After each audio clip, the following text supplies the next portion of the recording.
listening to the Curiosity Podcast. Join your hosts Scott Gale and Brad Rasacci as they pursue their mission to help humanity get their curiosity back, and on the way, reinvigorate their own. I feel like we should do some sort of outro. I know. We never do an outro. I know. What's our outro? We have a good intro. We do. It's crisp. I kind of love it. You do. Yeah. And this is Curiosity. It's just so good. And it's like we do it. Like, the first time we did it, it was so natural. I was like, I'm Brad. He goes, I'm Scott. And I just said, this is Curiosity. And we were like, just done. ran with it. Ooh, you should do like, and now we're not curious. Yeah. Curiosity satiated. Stay curious. Stay curious. Yeah, exactly. You're listening to Curiosity. Yeah. I don't know. We need a good outro. Yeah. Because it is weird just to end. It kind of is, but I think if we have like a really cool like audio track on the way out, then like as we're wrapping up, like the music will kind of start to weave in, and then it'll just go. But we still need some kind of outro. We should. We can have sort of like I like that we're curious about the outro. Yeah. Yeah. You should just riff on that as your outro. And they're like, what are they talking just like about? a 5-minute outro about the outro. We're really curious to figure this out. I believe we might need an outro. What are your thoughts, Scott? I think an outro has some benefits, but I don't know if they're economic in nature. Outro. Yeah. And scene. Yeah, we'll keep working on the outro. I don't think we're there yet. We'll figure it out. That was awesome. Thanks, Robert. Yeah, it was great. It was great to have you on. Thanks, guys. It was a blast. It's never been on a podcast. Have you not? No. Oh, geez. It's an honor, man. I would have thought for sure somebody would have snagged you at this point. No. I surprisingly fly up until pretty much the last couple of months. I've flown really under the radar, which has been a good thing, but then it's also not always a good thing.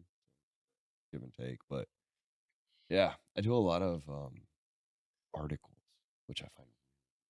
Like you write the articles, or like you like sit down for interviews and stuff? Like people like get quotes from you and like get your kind of subject matter expertise. Okay. And it's usually around like SDOs. Oh yeah.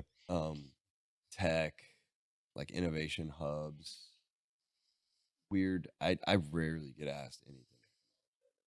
This is probably the first economic development related conversation I've had in like 4 years. Oh, that's wild. Nobody, because it's just, I think my career morphed so drastically. Like I still do like the day-to-day stuff that I, like my job I'm supposed to do.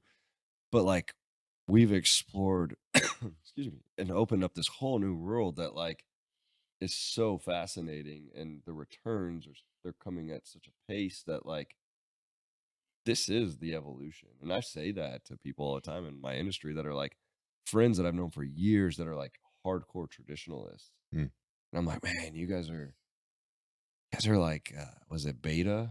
Like you guys are a Betamax. Like we're running past you really fast. You're like the BlackBerry. And I mean, no offense to BlackBerry. What's a BlackBerry? Exactly. Actually, it's a viable company still. Wow. Yeah, that's why this is getting edited out. Learning new things. Yeah. This may not get edited out. This might. BlackBerry is probably not going to be a sponsor of the podcast, I think. I'm not sure they're going to want to be a sponsor. And that's okay. Starlink might. Yeah, exactly. You know, I did have a BlackBerry once upon a time. My first real job. Yeah. They handed me a BlackBerry. That little trackpad was awesome. It was great. I had the Nokia. Oh yes. You know the circular on the back. Oh, that was. I definitely had. Well, I had that old school Nokia, the one that you had like in 2000. What was that like? 2000, 2002. Yeah, the brick. Yeah, the brick, and I had an orange case on it, and I just loved it. I don't even know why, because it had Snake on it. Didn't it? I mean, Snake was my jam. That was my happy place. Like, yes, Snake for days. That's our next startup. I'm actually sort of surprised that there's not like just a Snake. We should bring Snake back, I think. That you could download. I think it should be. We have to call it something different. No. We literally just call it Snake. Yeah. Did it even have a name? Like, that's actually a good question. I don't know. I just feel like everyone just called it Snake. It. Yeah, it was just there. That was like the only. It just existed. It was probably just like some dev hanging out at Nokia just got bored one day and was like, I'm bored. So what do? I'm going to create a game with a snake. Do you remember that just eats little dots. you'd be like crushing it, and then like you'd get a phone call though? And you're Yeah, like, yeah. "Oh, are you kidding me?" Yeah. Yeah, there was no Like, airplane mode. No, it really wasn't. And then I went from that to the Nokia flip phone, and I thought that was so epic. And then once the BlackBerry came into my life, I mean, I was pretty stoked. And I couldn't get the first iPhone because I was Verizon, not AT&T. And for years, I just agonized over the fact that I wasn't switching to AT&T because I was like Team Verizon. Hello, that's what I was at. You guys aren't getting AT&T either. Yeah, no, Oh, I'm over here just like checking names off the list. Like I love AT&T. Hey, you might get sponsored by Halliburton though. AT&T's we have all the why nots. Yeah, I mean AT&T is also lovely today and was then, but that was the family plan. That's what my dad had, so I had Verizon, and he paid for it. It comes out pay- the old man's paying for the I cell couldn't phone pay bill. for it, so I mean, I like just started working. Pretty There's sure no my way. cell phone might still be on my mom's bill. I'm just gonna say. And my I parents, paid No for judgment. it. and my parents still pay for my cell phone. No, Wait, you pay for your own cell phone bill? I thought that was universally free to I will say everybody. I am on a family plan with my mom and dad. So am I. Yeah, it's Like, brilliant. You save so much money being on a family plan. So whether you're Verizon, T-Mobile, or AT&T, you should be on a family plan. Man, you've got a proximity to family that I haven't been able to achieve. I was the oldest of 8. I mean, once I was You're just out. They just kicked you out the door. They're like, bye, Felicia. exactly. Can you be gone? There's scarce resources around here. We need you to go. We don't care where you go. Just go Like, somewhere. hey, 7 meals is a lot cheaper. Yeah, exactly. the door, buddy. Exactly. What? Carve the path. We don't want any of these folks hanging around. But That I'm 12. reminds me of That's a super family plan. Can you get a family plan for 10 people? Verizon party of 10. God, that's a big family plan. That would I'm be sure big. you could. $5 a line. They're There's, like, I mean, there's come probably on. a point where the Yeah, economics don't make sense after a while. And so they're like, That's where you say it's a business plan. It's like a small business plan. is what Where's it the is. unit I'll take economics the on that? small, They're like, I'll take the small business plan. Like, do you have a company? No, but I have a family of 10. Yeah, Okay, then yes, you may Yeah, have the that small makes business sense. That's the most economically viable choice. They're like losing money. You guys could trade in your phones. We'll take 10 new iPhones. Oh, okay. Back when before unlimited Yes. text message plans, my sisters like could have created a small country in terms of like just How many? the quantity of Yeah, I it's probably. like 70 cents a text or something crazy was like that, or expensive. like it was like My dad would get so mad It at me got in crazy. college. I mean, he did pay for my cell phone, which is such a blessing. However, I went over a few times, and that was never a lovely conversation. Yeah. It was You still have to like brutal. track. Oh, man. Yeah, you that's got got to be one your of the minutes. shortest lived like upsell kinds of opportunities because that just did not fly. It lasted like maybe 3 years. Like that and like mean, not really. It was longer Blockbuster than late that, but- fees are in Oh, like yeah. the same gosh. category. in Yeah. my What's mind. Blockbuster? I probably still Blockbuster, owe BlackBerry. some. These names I have not heard of. Yeah. I There have- is have you seen there's a show about the last Blockbuster? I have. It was on Netflix. It was a In documentary. Oregon. It was actually really good. Yeah, it was I was fantastic. blown away. There's actually like 14 or something around the country. They've Yeah. like rebirthed.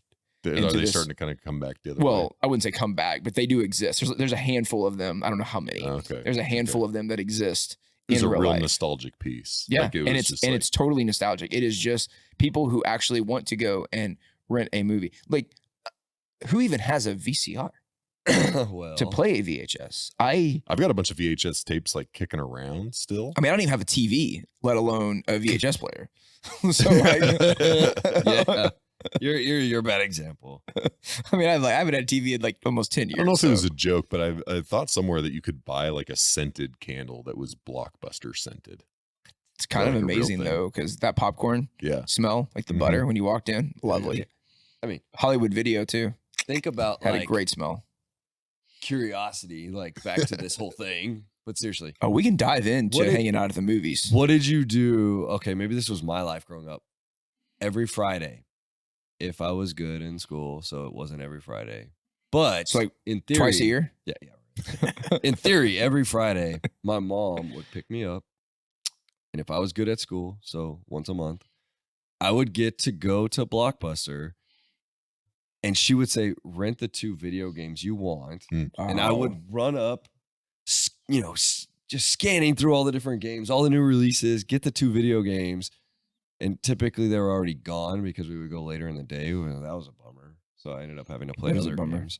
But then I'd get in line, can you check the bin behind you? Or did somebody turn something in? Yeah. Get my like candy corn, get my popcorn, and then play all weekend till like 2 a.m. when she was like, "You're going to bed, right?" And I'm like, yeah, that's it.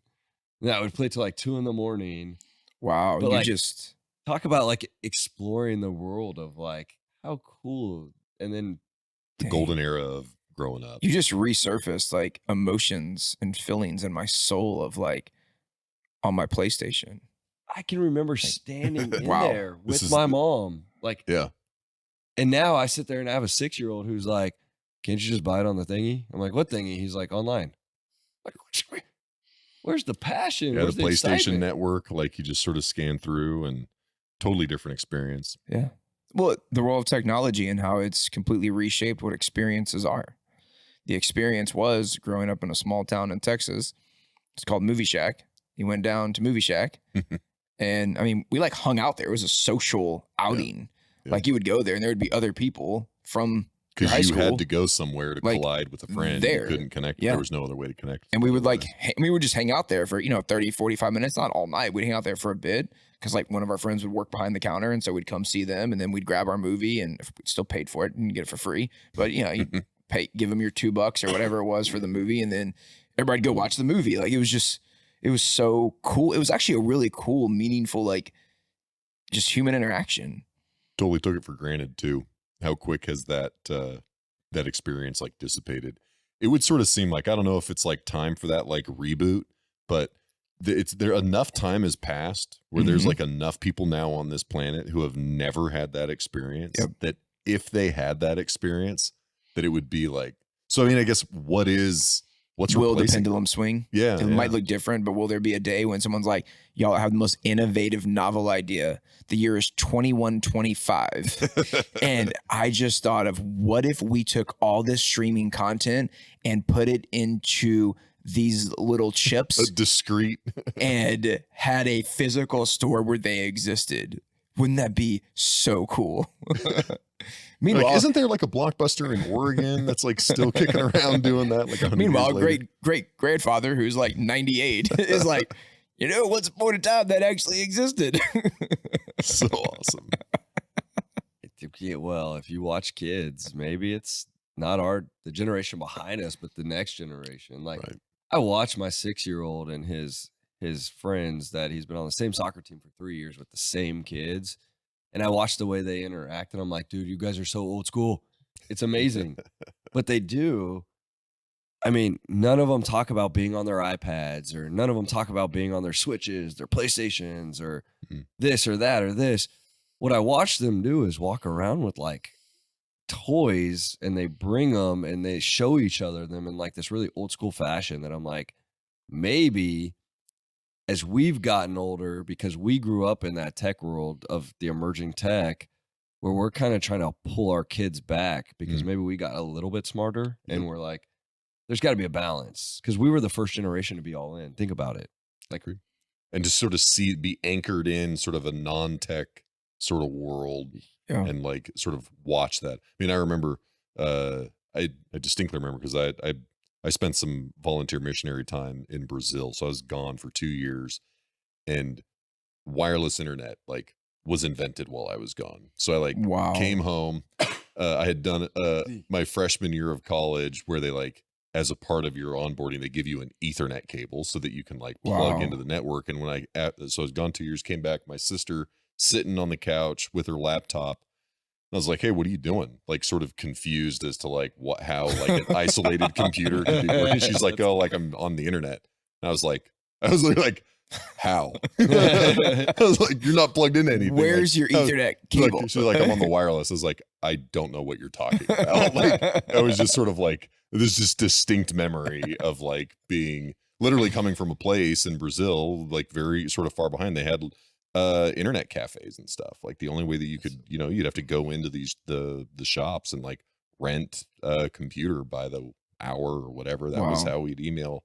And so yeah, the introduction of wireless, it was not like a boiling of the frog. It was just like I had stepped out of a time machine couple of years, and it was like, yeah, there's this thing called wireless internet, and I still don't understand how it works. I'm certainly appreciate it, but like the tech of it. So it's such a strange thing, like to be anchored in, like to have a foot in both of those worlds.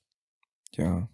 Oh. Dial up. I mean, we're living it. Your sister gets mad at you or picks up the phone and you're mad. That is wild though, to think like you lived in like the most advanced part of the world, went away for a little while, came back and was like, wait, what is this? It was like enough time Yeah. that like big steps had taken place. The acceleration was like beyond your wow factor. But that's what's so cool about like what you guys are doing here with this podcast even is like, I mean, how many people do we talk about like driverless car technology and they're like, no, it's not a thing. Then they sit and they're like, oh, wow.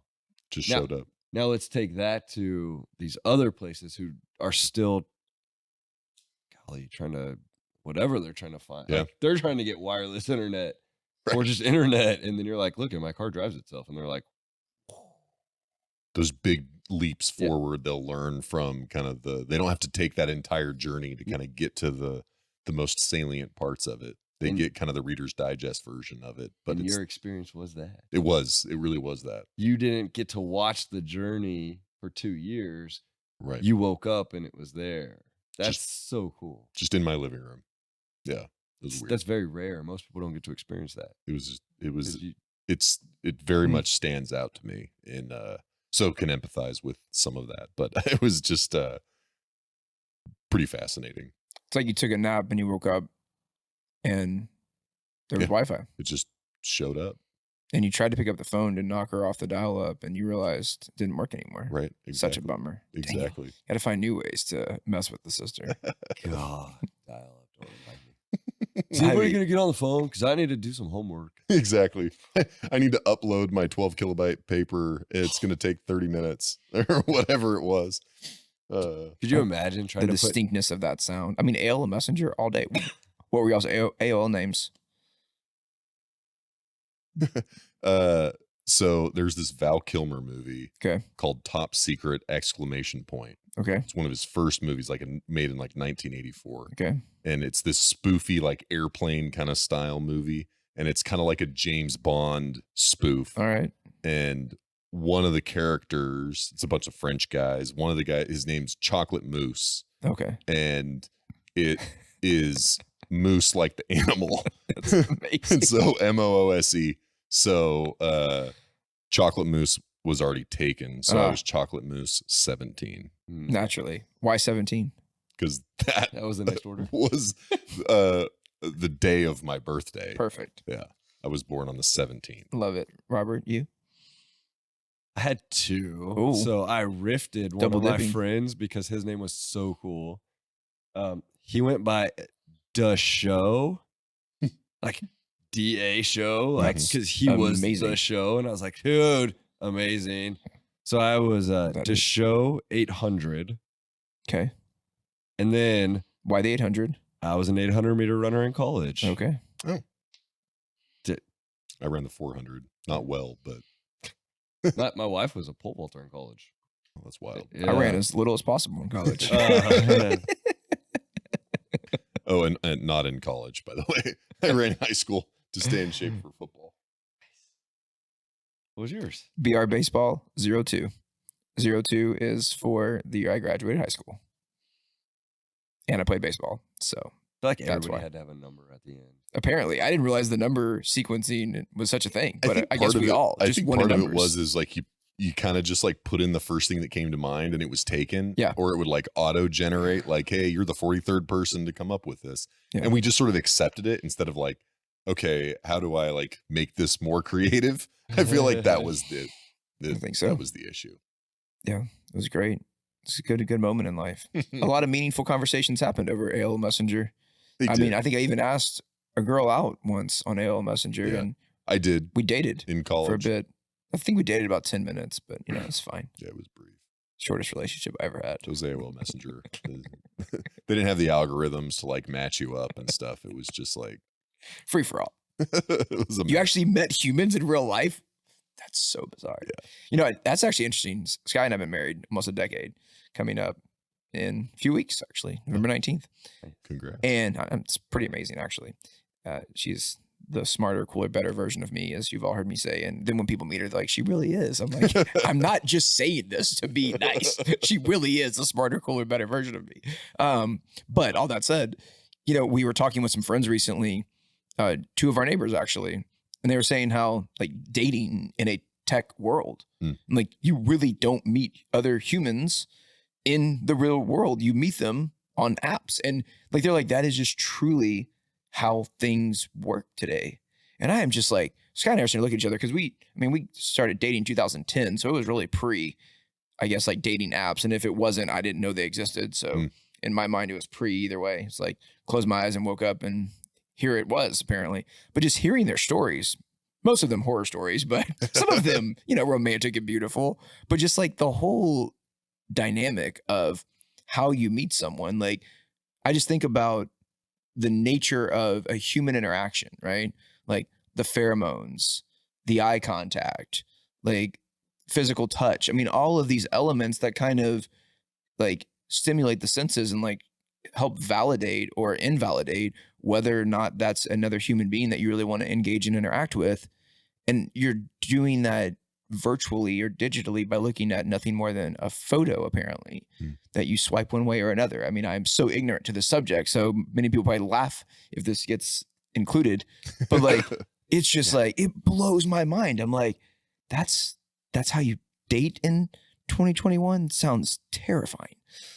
I have no experience with that at all because I met my wife in the fall of 2005, and I just have to, I don't know, like I've probably over romanticized the moment, but I have this moment where like we met for the first time and like this image of her eyes is like embedded in my brain. Like it was like we met sort of in that moment, and it was just like a random collision, and just we literally then got married in June of 2006. So like the iPhone was like came out that year kind of thing. Like it was like there was no, the closest thing to online like dating was like Facebook was still opening up at the, it was like you had to have a university email address to get on the Facebook. Yes, that's back when I enjoyed Facebook. And that was I the haven't been on closest Facebook to in probably 11 years either, but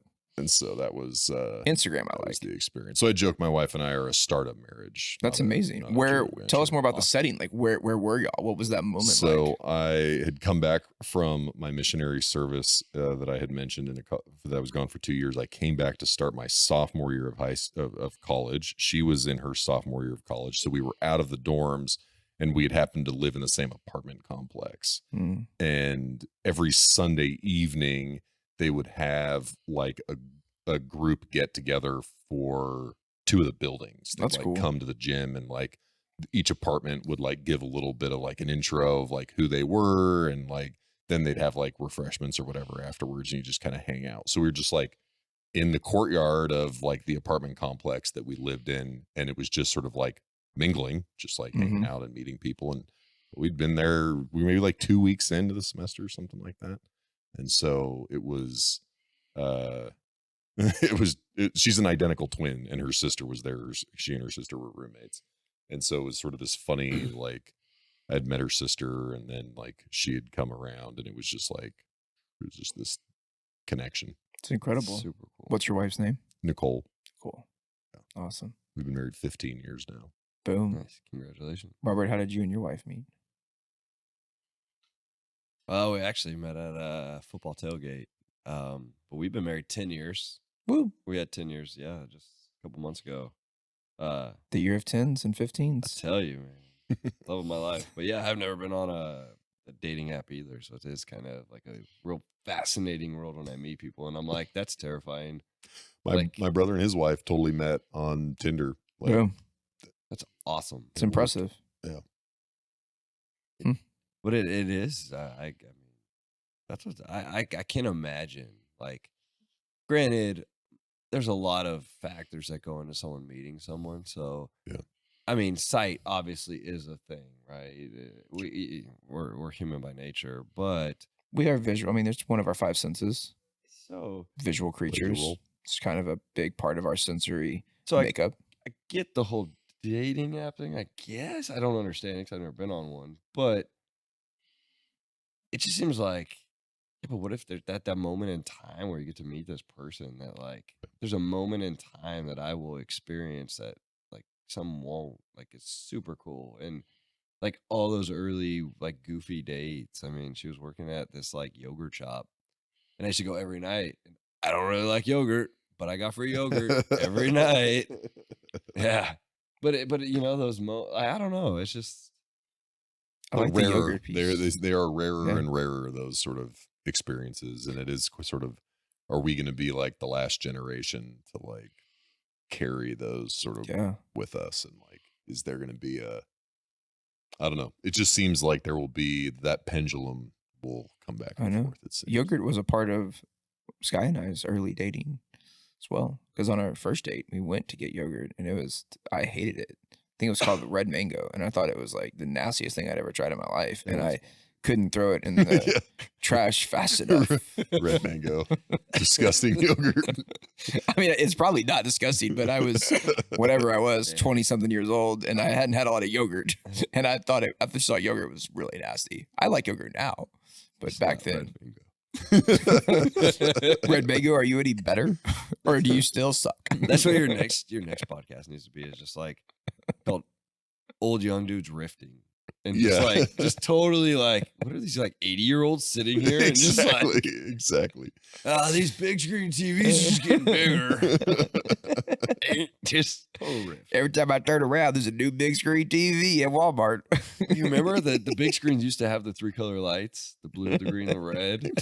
And if one went out, you were like, why is it a gray TV all of a sudden? And now it's like, they had RBG. Well, and those things were like, you'd have to like hire like the equivalent of a piano mover to like move some of those things around. They were so massive. They were huge. I remember the one my parents had. Yeah. Ginormous.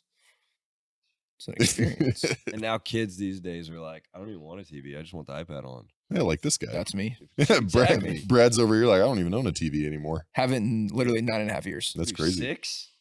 Yeah, I mean, the only person I know that he's ahead of the curve. 6.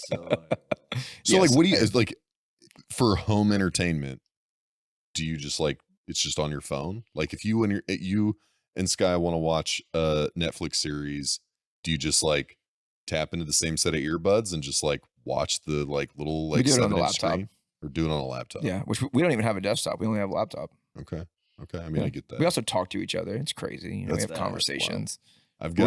I literally have a drink wine and whiskey projector that like book I trips. break out, like set it up. We ironically do have a projector, but we don't use it at the house. No. Every Friday night. So we just got it. Here's the 2 things you'll learn right now about me.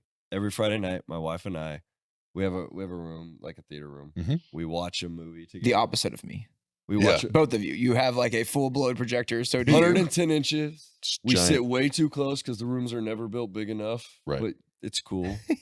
I watch all of my sports in there. So all Juventus games in there. And then Sunday night, it's a special treat because when you are Italian, traditional Italian, we do like Sunday night family. It's family supper. So we do Sunday suppers. Sunday dinner. And then we do a movie in the room for the kids. So Luca, Nico, me and my wife, we go in the room. The kids pick something that's terrible. These cartoons, like you ever watch them? You just hate cartoons. Like they're always sneaking in some sort of like weird adult angle. You're like, that's some pretty. There's always like some innuendo in there. A 6-year-old, right? And it's like way over their head, but then they're like laughing and like repeating it. And, you're like, and then you and your wife are staring. You and your wife are staring at each other like, should we turn this? That's off. Not PC. Yeah. But that's like there's certainly some of those that did not age well. So you have a theater room. You also have a projector. I don't have a theater. I don't have a dedicated theater room to my chagrin, but we have sort of a large family room area. And what I'll do is I will like Halloween. My daughter's birthday is shortly after Halloween, and so there's usually some sort of coinciding whatever.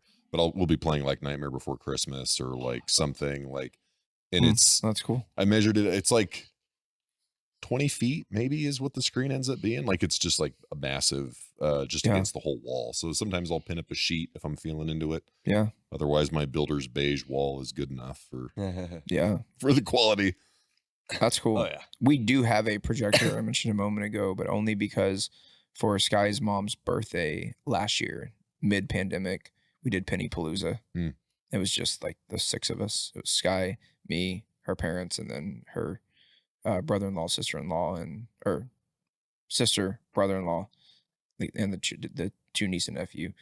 And so we bought a like tiny little projector on Amazon. Yeah.